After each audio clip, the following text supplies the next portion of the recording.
You often believe that silence is emptiness. You think that if the world around you goes quiet, something is missing. Yet, it is in the quiet that God begins to speak, not with thunder, not with applause, but with that still small voice that stirs the conscience and exposes the proud machinery of your heart. Perhaps that is why you flee from it. For silence is not comfortable when the soul is restless. It forces you to see yourself not as you wish to appear, but as you truly are, a creature trembling between heaven and dust. Have you noticed how noise has become your refuge? How even your prayers are sometimes filled with chatter, a string of words meant more to fill the air than to reach the throne. There is a certain tragedy in this, that man, fashioned in the image of God, has grown afraid of the sound of his own soul. You crave distraction, because silence unveils your dependence, your need, your smallness. Yet it is precisely there, in that smallness, that heaven bends down to meet you. Pride is the armor you wear against such meeting. It whispers that you must speak, that you must explain, that you must defend your worth. But God, in his gentle irony, often withdraws until you are too tired to speak. Then, when you are emptied of your eloquence, he begins. You see, humility is not the abasement of the self, but the alignment of it. It is to stand where you truly belong, neither crawling nor boasting, but simply being honest before the infinite. I have found that when I am most silent before God, I am most real. The mask slips, the pretense fades, and the fragile soul, which had so carefully constructed its defenses, discovers that it has been seen all along. You cannot hide from the one who created sight. Yet, there is a deeper war within you. You want to be good, and yet you want to be seen being good. You desire truth, but you wish it to arrive without cost. You long for heaven, but not for surrender. It is an old disease, older than the first sin, the wish to be like God without being with God. Every age dresses this desire in new garments to philosophy, progress, psychology, but beneath the clever phrases lies the same wound: pride. The heart, having tasted its own power, resists the call to kneel.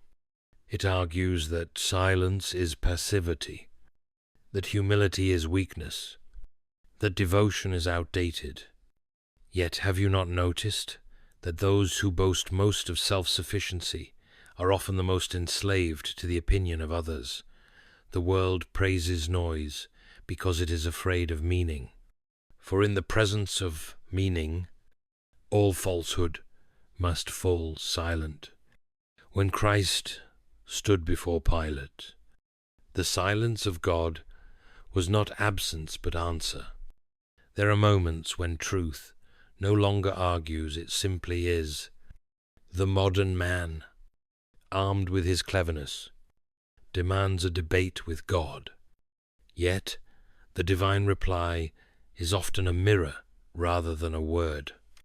The silence of Christ confounds the proud because it reveals that God's wisdom needs no defense. Perhaps, then, your call is not to speak louder, but to listen deeper, to listen until your desires unravel and you hear, faint but unshakable, the pulse of eternity within your own chest. If you would truly focus on God, you must allow your attention to be reclaimed from the tyranny of the immediate. The world teaches you to scatter, to live in fragments, to chase after each glimmer as though it were gold. But faith is the opposite of scattering. It is the discipline of gathering your heart into one gaze. To focus on God is not to narrow your world, but to find its center. For when He is at the center, everything else finds its proportion. Ambition becomes service. Suffering becomes school. Even silence becomes song. I have found that the soul that refuses stillness cannot know joy, only pleasure, and pleasure without meaning is the most exhausting of all pursuits. The mind, left to itself, runs in circles around its own vanity. It multiplies explanations where mystery was meant to remain, and it calls this wisdom. You are not asked to cease thinking, but to think in light of the eternal, to reason with faith, not against it. Faith does not annihilate reason, it redeems it. It teaches reason to kneel without surrendering its dignity. To the skeptic, this sounds like contradiction. Yet, all love is contradiction. To believe in God is to admit that the infinite can stoop low enough to touch the finite, and that the finite can lift its gaze high enough to glimpse the infinite. Such humility from both sides is the miracle we call grace. Consider the child who trusts without analysis, who finds wonder in an ordinary beam of light. That child has not lost reason. He has simply not yet learned to replace wonder with argument. And yet, as we grow clever, we trade awe for certainty, silence for slogans, and humility for reputation. The tragedy is not that we stop believing in God, but that we begin believing in ourselves as gods. We think our progress has dethroned heaven, when in truth it has only revealed our hunger for it. The more we exalt ourselves, the more anxious we become, for without a higher order, every man must invent his own meaning and defend it as if his life depended on it. In that exhausting theatre, silence feels like death. But silence is not death. It is resurrection. It is the empty tomb where all your self-made identities are laid to rest, so that the true self, the one hidden in Christ, may rise. To stay silent is to let God finish His sentence. You are too quick to answer prayers that have not yet been spoken, too hasty to interpret His will through the lens of your impatience. Yet all the saints, if you could ask them, would tell you that the holiest words are often those left unsaid. When the soul learns to wait, heaven speaks in subtler tones. You discover that divine communication is less about information and more about transformation. God is not trying to fill your mind. He is trying to remake it. There was a time when I, too, mistook silence for neglect. I thought that if God loved me, He would answer immediately. I thought that faith was proven by feelings, and that doubt was a kind of sin. But over time, I learned that the silence of God is not His absence, it is His artistry. The sculptor works not by adding clay, but by removing it. So does God. He subtracts, until only what is eternal remains. Every unanswered prayer, every delay, every quiet season is His chisel shaping your eternity. When you are reduced to stillness, you begin to resemble heaven's design, and perhaps that is why He so often asks you to stay silent, because you cannot hear His music while you are still conducting your own. Focus, therefore, is not a matter of sight, but of surrender. It is not achieved by straining your eyes, but by lowering your will.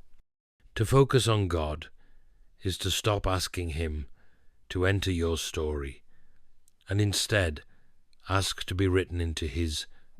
You may fear that silence will make you small, but it is only in smallness that you become large enough for God to fill.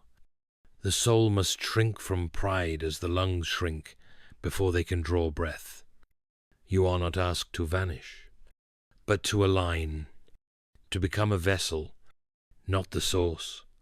The paradox of humility is that the lower you bow, the clearer you see. For pride clouds the eyes with its own reflection, but humility allows you to see God, and in seeing Him, to finally see yourself.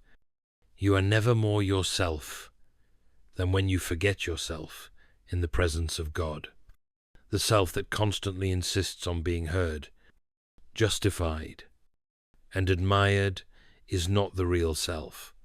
It is the frightened shadow of one.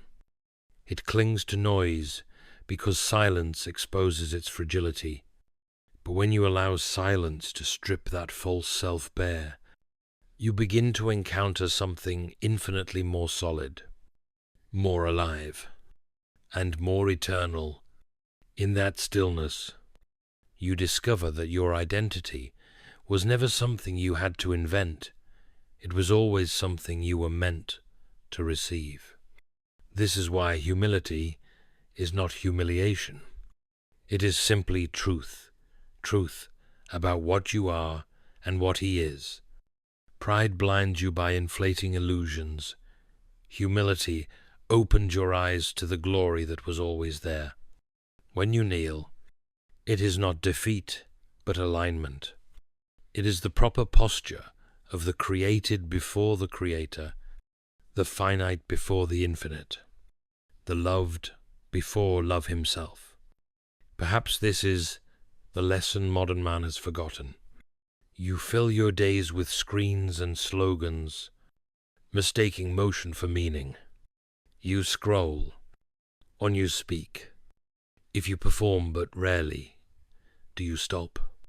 Stillness feels like failure because you have equated your worth with your productivity. You cannot bear to be unseen. And yet, God's gaze is not another audience. It is home. To be seen by Him is not to be judged by the cold scrutiny of men, but to be known with warmth deeper than understanding. When the soul ceases its anxious monologue and turns its face upward, it realizes that silence is not emptiness, it is communion. The Father does not compete with the noise of the world. He waits for it to tire you out. There is a strange paradox in the moral life. You grow closer to God, not by climbing higher, but by descending lower. The ladder to heaven goes downward first. You must descend into the truth of your weakness before you can ascend in the strength of His grace. Every saint, every honest soul, has walked through this valley of humiliation. It is there that prayer becomes real, not a performance, but a cry. I have learned that the prayer most pleasing to God is not the one that dazzles with words, but the one that dares to be honest. Lord, I am empty, is more powerful than 1,000 eloquent sentences. For God can fill what is empty, but He cannot fill what pretends to be full. The modern mind often demands explanations where the heart needs transformation.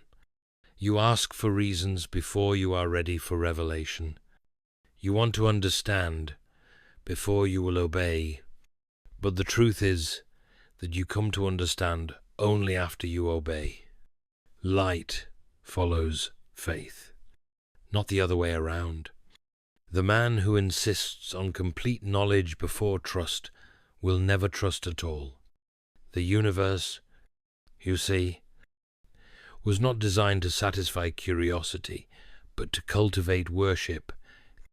The stars do not explain, they proclaim. They remind you that wonder, not certainty, is the native air of the soul. And when wonder turns to worship, silence is its natural language. Imagine standing at the edge of eternity, a place where time is swallowed by presence, where the intellect bows because it has seen too much beauty to argue. That is what prayer should feel like. Not an essay presented to God for approval, but an encounter that silences every argument. To focus on God is to enter that space, even now. In the midst of this hurried world, it is to see every ordinary thing a cup of water, a child's laughter, a breath as a window through which heaven peers. You begin to realize that all creation is whispering his name, but only the humble hear it. You must understand, humility is not the denial of worth, but the right recognition of it. It is knowing that whatever worth you possess flows from the one who breathed his image into you. When you boast, you rob yourself. When you surrender, you recover yourself. The proud man imagines he owns his soul. The humble man knows he has been entrusted with it. The proud demand to be gods. The humble rejoice that God has stooped to make them children. There is a peculiar joy in being small, because it frees you from the exhausting illusion of being infinite. The one who kneels knows that heaven is vast enough for his surrender. I remember once thinking that to be silent before God was to lose my individuality, to dissolve into some cosmic sea of obedience. But the opposite is true. It is in silence that individuality is restored. The soul learns that it is not an accident of biology, but a word spoken by God. Every word he speaks carries purpose, and every silence between his words carries grace. I have often felt that his silences are the punctuation marks of eternity, the pauses that make meaning possible. Without them, life would be one long noise, incoherent and unbearable. In your moments of stillness, do not fear what rises from within. The conscience is not your enemy. It is the candle God left burning in the temple of your heart. When you feel its sting, do not rush to drown it with excuses. Let it speak. Let it reveal the hidden motives, the quiet envies, the secret pride that you pretend not to see. You cannot be healed from a wound you will not acknowledge. Silence gives you the courage to face what noise helps you ignore. And once faced, those shadows lose their dominion. The devil is loud precisely because he is afraid of silence, for in silence his lies echo against the walls of truth until they collapse. So, focus on God, not in the way a scholar focuses on a theory, but as a lover focuses on the beloved, not dissecting, but dwelling. Let your attention become adoration. Do not seek him only in the grand gestures of religion, but in the quiet corners of existence, a moment of gratitude, a breath of mercy, a thought that refuses bitterness. The soul that focuses on God learns to see holiness in the ordinary, the sunlight on the floor, the silence after confession, the hand you choose to forgive, all become sacraments. For in the end, holiness is not an achievement, it is awareness. It is seeing God everywhere and bowing to him in everything. I sometimes think heaven will be the great silence, not the absence of sound, but the presence of perfect understanding. Every word that has ever fallen short will find its completion there. Every question will dissolve, not because it has been answered, but because it will no longer need to be asked. You will not need to speak of love when you are standing inside it. Until that day, learn to practice silence as the rehearsal of eternity. For in quietness you prepare the soul for the music of heaven. When you quiet yourself before God, the world's noise does not vanish. It simply loses its authority. You will still hear the hum of temptation, the call of ambition, the whispers of fear. But they no longer command you. They become background noise to a greater melody, one that your soul has always known but forgotten how to hum. The saints called it recollection, the gathering of one's scattered self into the presence of the eternal. You do not find peace by eliminating sound, but by tuning your heart to the right frequency. That frequency is humility, for humility is harmony with heaven.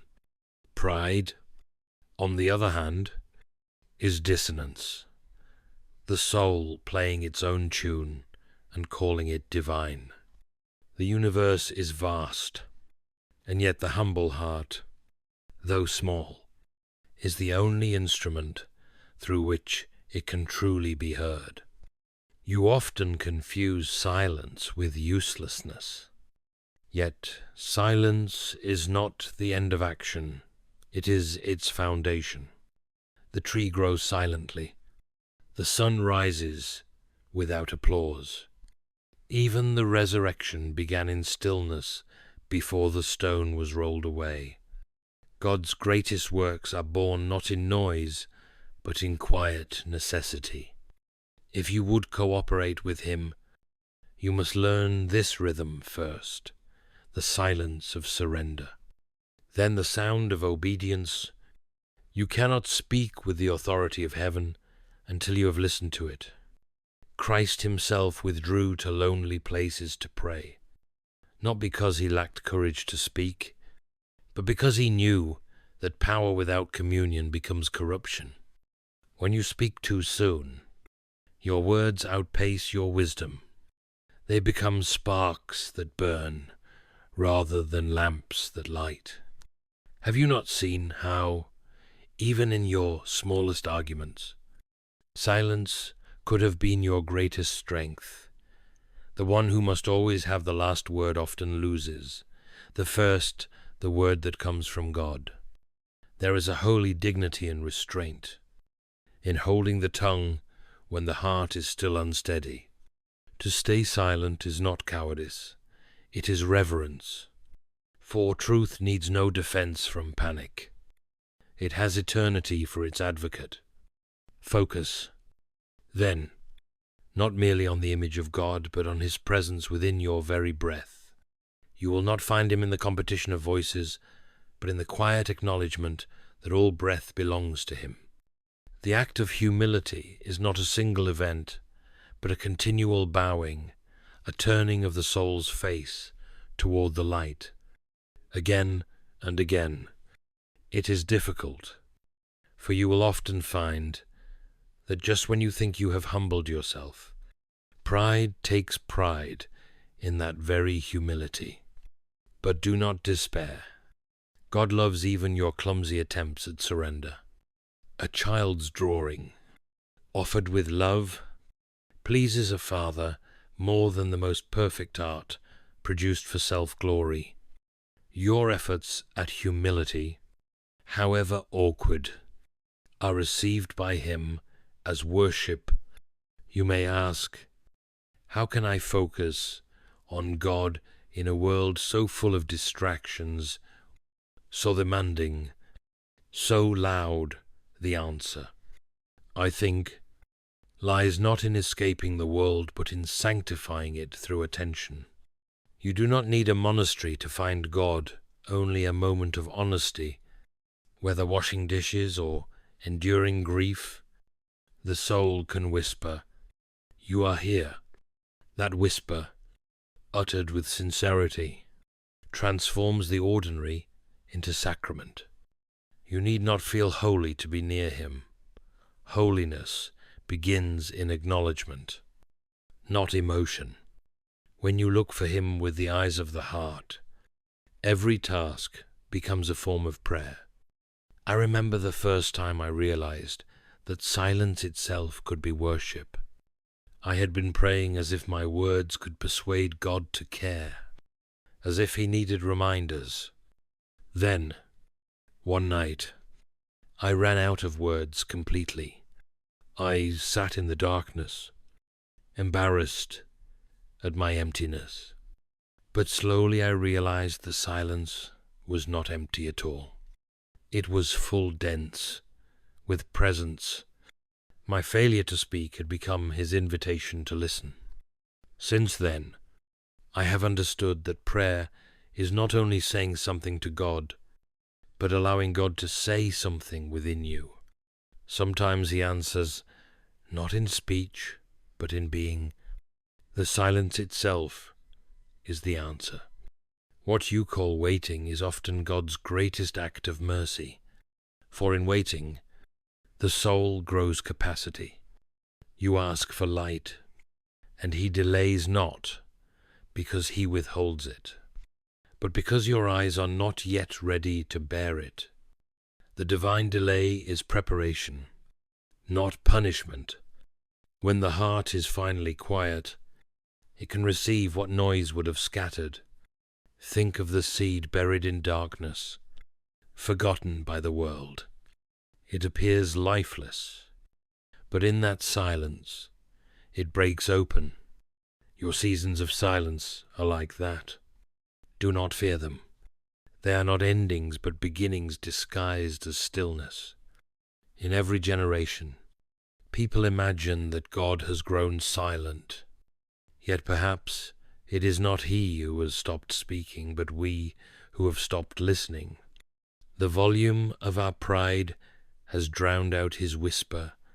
We fill the air with our opinions and call it dialogue, when in truth we are only echoing our own fears.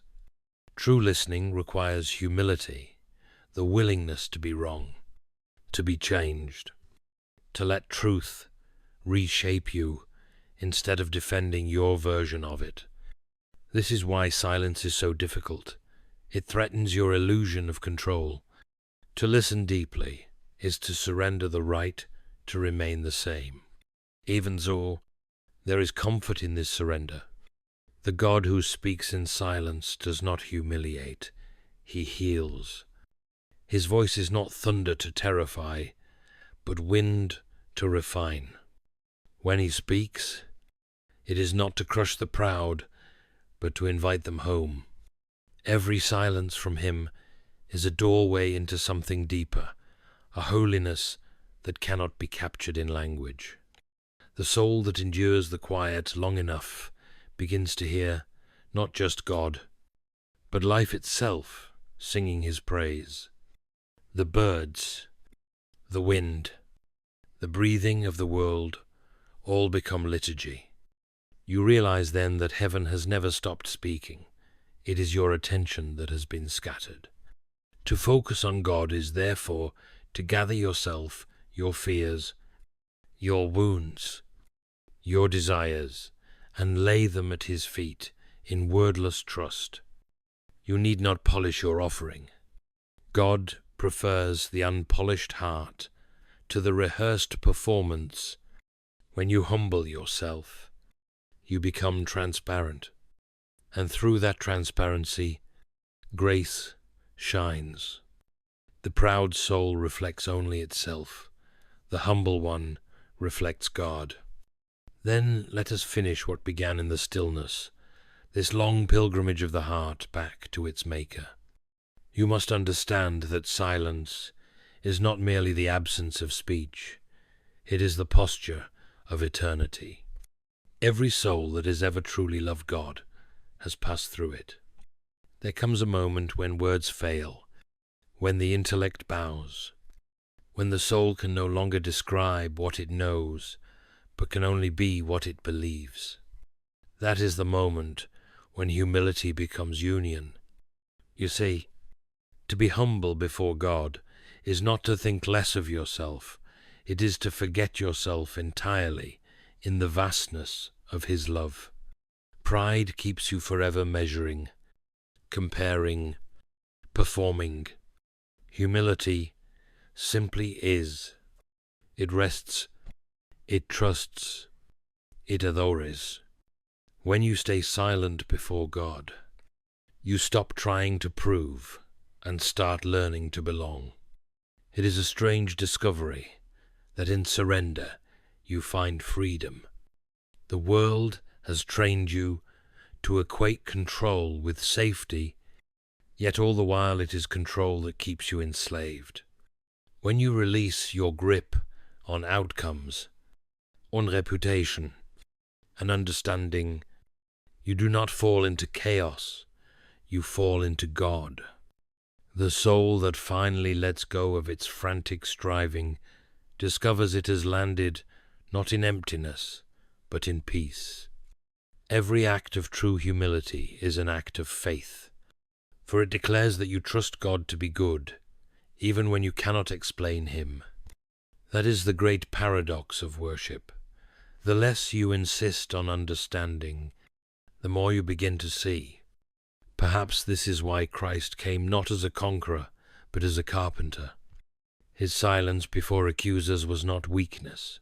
It was the strength of one who no longer needed to defend truth, because He was truth.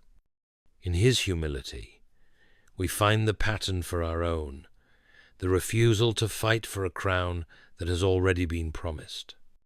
When you are silent before those who misunderstand you, you are not conceding defeat.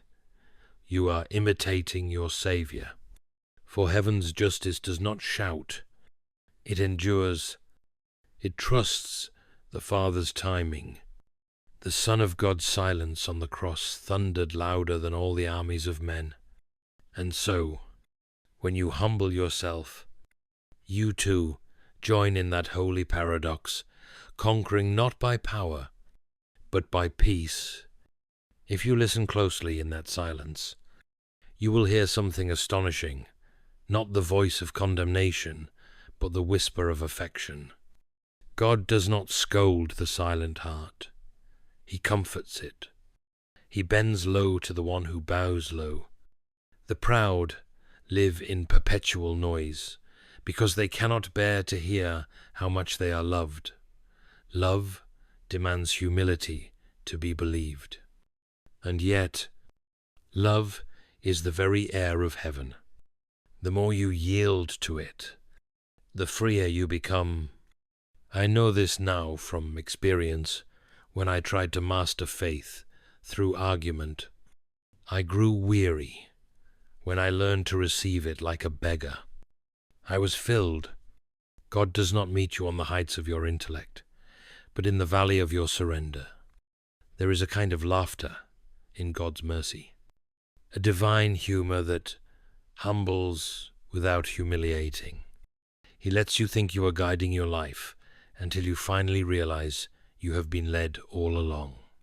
Then, in that moment of divine irony, you see how even your mistakes were woven into a greater good. The proud resist this laughter. They prefer the solemnity of control. But the humble can laugh with God because they know the joke that the Almighty chose to dwell in human weakness and make it His throne. What greater comedy of grace could there be than that? The infinite disguised as finite, the Creator carried in the arms of His creation. It is all so absurd, and yet so utterly, magnificently true. When you humble yourself and stay silent, you begin to taste eternity, even now. The noise of the world fades to a faint hum, and the soul learns that heaven is not distant, but nearer than breath, hidden behind the veil of your next act of patience. If your next moment of forgiveness, you discover that every time you choose humility over pride, you open a door through which grace rushes in like light through a crack. And once light enters, darkness no longer frightens you. You begin to see that the silence of God is not the end of the conversation, but the beginning of communion. So then, focus on God, not as a philosopher studies a problem, but as a lover beholds a face. Do not measure the worth of prayer by the number of words, but by the depth of surrender. Let your silence be your offering, your humility be your language. When the world demands you speak, let your stillness answer. When it tempts you to boast, let your bowing confound it. Remember, you do not need to be heard by men when you are already known by God. I cannot promise that humility will make life easier.